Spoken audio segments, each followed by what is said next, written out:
Bienvenidos nuevamente a la tercera de nuestras cápsulas de comunicación visual, diagramación para todos.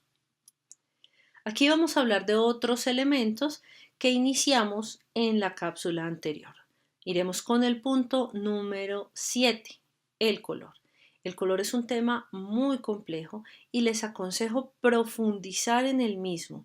De una manera lenta pero segura irán aprendiendo la importancia del color y la relevancia en todos y cada uno de los aspectos de la vida. Al final de esta cápsula encuentran una nutrida bibliografía que es buena para empezar este proceso. Aquí vamos a recordar seguramente cosas que vimos en el colegio un poco. Encontramos los colores primarios, el amarillo, el azul y el rojo, bastante obvio y normal. Los colores secundarios, el naranja, el violeta y el verde. Luego viene esa división entre los colores cálidos y los colores fríos. Los colores cálidos están en el amarillo naranja, el rojo anaranjado, el rojo y el rojo violáceo. Estos colores también tienen sus respectivas gradaciones, lo cual los hace más fuertes hacia el blanco, más luminosos o más opacos hacia el negro. En el otro extremo están los colores fríos, el amarillo verdoso, el verde, el azul verdoso, el azul violáceo y el violeta. Poco a poco irán dándose cuenta que las reacciones psicológicas y físicas que tiene el cuerpo humano con respecto a cada uno de estos colores va variando. ¿Qué quiere decir? El rojo es un color vivaz, es un color cálido, es un color fuerte, es el color del amor, pero también es el color de la sangre. Pero si vemos un líquido rojo que sale de nuestro cuerpo, inmediatamente nuestras pulsaciones se van a aumentar. Nuestro cerebro se va a poner en alta atención y vamos a decir, wow, estamos heridos, algo nos está pasando. El amarillo está relacionado con el sol, está relacionado con el oro, está relacionado con la abundancia. Por eso los latinos somos identificados con los colores cálidos. Otros países, como el antiguo continente, es relacionado con los colores un poco más fríos. También tiene que ver con el clima, claramente. Nosotros tenemos un clima naranja, un clima tropical, mientras que los países de las estaciones generalmente pasan por precisamente un poco de verde, un poco de violeta, un poco de naranja, ¿sí? Seguramente a veces se van hacia un rojo violáceo y posiblemente hacia unos cafés y unos blancos que los hacen bastante fríos. Las emociones y la fisiología humana están muy relacionados. Tenemos además que entender que además de esos colores primarios que nos enseñaron en el colegio, el amarillo, el azul y el rojo, existen los colores luz. Los colores luz son los primarios en pantalla, es decir, lo que ustedes están viendo en este momento en sus computadores, celulares, tabletas o televisores, lo están viendo en RGB, Red, Green, Blue. Esos colores, cuando se suman, dan el color de la luz, el blanco, el que no vemos. Pero si yo tomo el red y el green, cuando los sobrepongo por sustracción, aparece el amarillo. El red y el blue por sustracción aparece el magenta y el blue y el green por sustracción aparece el cian. Estos colores son los que utilizamos cuando capturamos imágenes fotográficas, son los que tenemos que utilizar si nuestras piezas van a estar siempre en formato digital. Por otro lado aparecen los colores pigmento. Los colores pigmento son los que utilizamos en las impresoras. Es con lo que vamos a imprimir en un plotter o en la impresora de la casa. Los colores primarios en este caso son el cian, el magenta y el amarillo. No es el fucsia y no es el azulito clarito. ¿Okay? El cian y el magenta sumados nos da el azul al 100%. El cian y el amarillo sumados nos dan el verde al 100% y el magenta y el amarillo sumados nos dan el rojo. Estos tres colores en sumatoria nos dan el negro. Por eso son CMYK.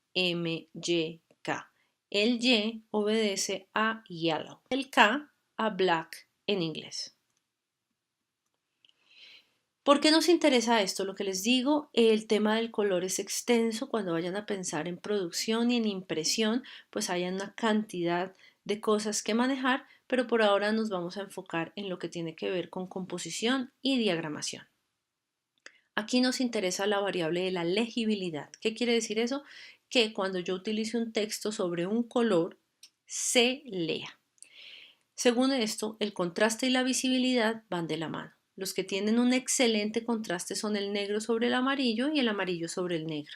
De ahí vamos bajando al negro sobre el blanco sobre el negro y así sucesivamente hasta llegar al rojo sobre el blanco y el blanco sobre el rojo. Los que tienen una legibilidad no muy buena, pero suficiente en caso de una emergencia, son los siguientes en el cuadro: el rojo sobre el amarillo sobre el rojo y así sucesivamente hasta el naranja sobre el rojo. Los que tienen una mala legibilidad son el rojo sobre el azul sobre el rojo sobre el verde y el verde sobre el rojo. Son los llamados colores complementarios y no funcionan para nada en legibilidad, texto y fondo. No los usen. Después de eso, aquí estamos hablando de texto y de color. Aquí ya vamos a hablar de paleta y de color para la composición de toda mi diagramación. Cuando yo quiero hacer un afiche, quiero hacer un pendón o quiero hacer el diseño de una marca, tengo que pensar en los sentimientos, emociones, conceptos, reacciones, la relación cultural o política que pueden tener los colores y sobre eso utilizarlos. ¿Qué generamos en esto? Lo que se denomina paleta de color. Esta imagen es extraída de uno de los libros que tenemos al final en nuestra bibliografía que se llama Psicología del Color. En este libro, por ejemplo, vemos en esta imagen unas paletas de color que están relacionadas con ciertos conceptos, como por ejemplo la simpatía o la fantasía o lo grande, la brutalidad, la maldad, la seducción. La idea es que como personas que vayamos a comunicar visualmente, estemos seguros de que los colores elegidos tienen una carga simbólica y psicológica acorde a lo que nosotros estamos comunicando. En la parte inferior de la imagen encuentran un link que les va a permitir ir a algo que se llama generadores de paleta de color. Estos generadores de paleta de color crean las paletas de manera automática. A la final, la decisión la debe tomar quien está diseñando, pero estas herramientas generalmente ayudan mucho a facilitar y agilizar el proceso. Encontramos elementos como el contraste, por ejemplo. Entonces, sí, el rojo sobre el blanco está dentro de los que sí se leen, pero si lo ven aquí con detenimiento, cansa un poco la vista, es difícil de leer, no todo el mundo leería mucho en esto, ¿no? Entonces son textos muy cortos. Un texto multicolor es ilegible. Por otro lado está el negro sobre el amarillo, es el color que mejor se lee, pero para frases breves, textos grandes y a gran distancia. No se imaginen un libro completo con esto, porque claramente nadie terminaría el texto nunca, pero para cosas puntuales funciona bastante bien. El texto negro sobre el fondo blanco es definitivamente el que mejor se lee de cerca, funciona con textos muy largos y con conocimientos o con temas que nosotros no manejamos. ¿Por qué? Porque permite que el ojo pase suficiente tiempo sobre cada una de las palabras y haya un entendimiento, una comprensión de los temas. Los textos en blanco sobre negro, es decir, el negativo al revés, eh, se leen bastante bien, pero son más difíciles de seguir, así que no pueden ser textos muy largos. El punto número 8, muy importante para cualquier comunicación visual, es la tipografía. No desestimen la tipografía y tampoco la elijan a ojo, ¿no? Entonces empiezan a mirar enter, enter, enter. Wow, esta se ve linda y la ponen, porque resulta que las tipografías también tienen unos significados, unas relaciones.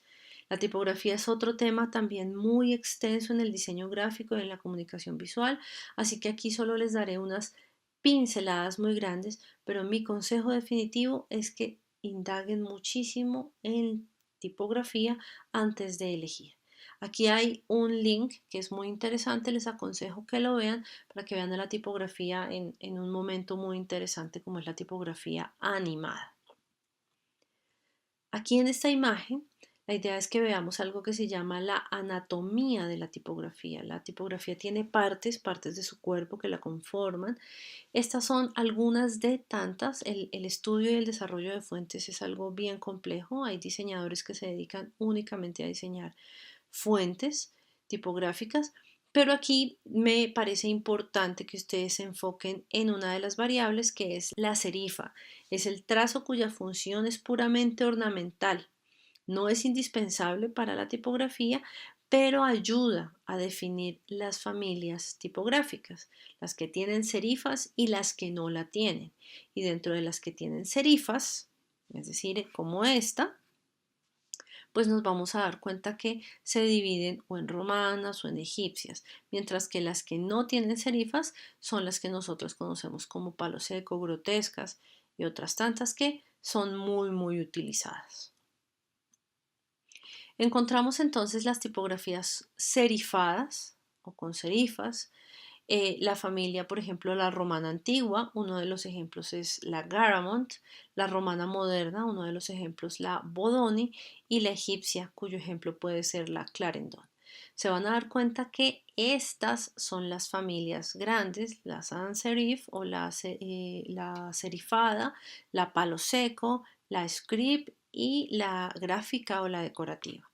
Dentro de las serifadas, entonces vamos a encontrar la romana antigua, la moderna, la egipcia y a su vez vamos a encontrar que dentro de cada una puede haber 10, 20 o 100 tipografías. Es por eso que usted puede tener hasta 1.000.000 de fuentes en su computador. Pero todo ese millón de fuentes va a estar dentro de unas familias con unas características anatómicas específicas. Y entonces regresamos acá y las serifas, ¿no? La cantidad del perfil, el tipo de ápice o de asta, pues nos permitirán diferenciarlas. Entonces, dentro de las palo seco o sin serifas, están, por ejemplo, las geométricas como la avant-garde, la neogrotesca como la helvética y la humanista como la óptima. Dentro de las script o cursivas encontramos las gestuales como la Mistral, la caligráfica como esta Commercial y la gótica como esta Cluster Black. Esta gótica es una tipografía hermosa, pero son tipografías muy difíciles de manejar en general todas las cursivas o script porque tienen una lectura compleja para algunos grupos objetivos. Entonces hay que tratarlas con mucho cuidado. Las decorativas o las gráficas, hay unas que se generan por construcción, otras por deformación, otras básicamente tienen un tratamiento superficial o por algún tipo de adjunción o sustitución. Uno de los grandes ejemplos es la Jokerman, pero si se dan cuenta son fuentes muy difíciles de leer. Si ustedes escriben todo un texto con la Jokerman no se va a leer nunca. Entonces la recomendación con las decorativas es utilizar solo una letra en una palabra completa en una marca o en el inicio de un párrafo, en un cuento infantil, algo muy puntual porque un texto completo en esta fuente no funciona. Las palo seco, tanto las geométricas, las grotescas o las humanistas, son muy recomendadas, tienen excelente lectura, sobre todo en piezas grandes como las vallas, como los afiches, como los pendones, y las romanas tienen excelente lectura, sobre todo en los textos de corrido. Si se dan cuenta, son los modelos de tipografía utilizados en libros, en periódicos, en revistas, ¿no? En los textos muy largos. Por eso muchos documentos se piden en Times New Roman. La Times New Roman hace parte de esta familia serifada y esta familia serifada pues nos permite leer fácilmente precisamente porque las serifas hacen que el ojo salte con mucha amabilidad y tranquilidad entre una fuente y la siguiente. Miren estos ejemplos tan hermosos. Aquí está una script manuscrita, pero claramente es más un texto visual, ¿no? Parece más una ilustración que un texto de lectura. Aquí en este ejemplo entonces vemos todas estas hacen parte de las palo seco o las sans serif y estas sans serif pues están de diferentes formatos, algunas están en light, otras están en negritas y eso nos permite organizar esa jerarquía en la lectura. Aquí hay otro ejemplo, ¿no? Entonces la tipografía ya aplicada a objetos. La tipografía también se convierte en gráfica, la tipografía se hace atractiva y ha tenido, ¿no?, una serie de etapas. En los 90 y a principios del 2000 tuvo una fuerza grandísima la composición simplemente tipográfica, luego bajó un poco y ahora nuevamente parece estar en ascenso. Aquí les dejo otro link muy interesante sobre la animación tipográfica. Sé que les va a encantar, hay ejemplos fantásticos sobre cine, televisión, animación, algo de video, publicidad, utilizando la tipografía como elemento central. Nuevamente la bibliografía de referentes y muchísimas gracias por ver esta cápsula realizada por la Universidad Jorge Tadeo Lozano, la Facultad de Artes y Diseño, la Escuela de Diseño de Producto.